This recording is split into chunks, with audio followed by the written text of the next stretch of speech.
النص ضايع، مفيش نص. بدور على النص، هو فين النص؟ فينه؟ ما كانوش موجودين النهارده. في تايهين، في حاجه غلط، التشكيل نفسه كان غلط. انا مش هتكلم كوره كده، ولكن التشكيل نفسه لما تسال اي حد اقول لك التشكيل نفسه غلط. يعني تاني بتلاعب النهارده لعيبه ما كانش المفترض تبقى موجوده. عندك لعيبه افضل، لكن بقول كده دي كره القدم، ولازم نبقى شايفين كده هذه كره القدم. ماتش لازم تبقى داخل مركز، انتهز كل فرصه بتجيلك. عندك 100 مليون واحد مستنيين فرحتهم. ما ينفعش من اول ماتش كده تخلي الناس دلوقتي زي ما بقول كده كله ايه وادي المنتخب، وشفت ناس فرحانه. حاجه عجيبه جدا، حاجه عجيبه. معقوله تفرح منتخب بلدك مغلوب؟ يا راجل انت مصري، يا راجل انت مصري، تبقى فرحان منتخب بلدك مغلوب 2-1 وتكتب خليهم يتغلبوا ويرجعوا؟ ليه؟ ايه الشماتة دي؟ ايه الحقد ده؟ ليه كده بقيتوا كده؟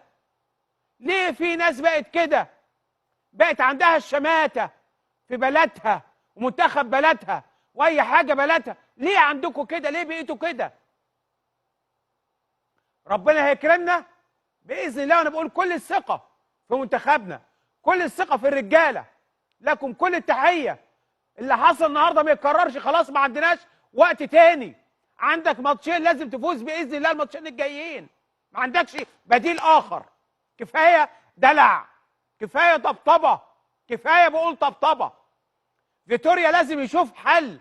الماتش الجاي قدام غانا، وغانا منتخب طبعا منتخب قوي بغض النظر، لانه زي ما بقول لكم ولازم تبقوا عارفين كده افريقيا ما فيهاش منتخبات ضعيفه.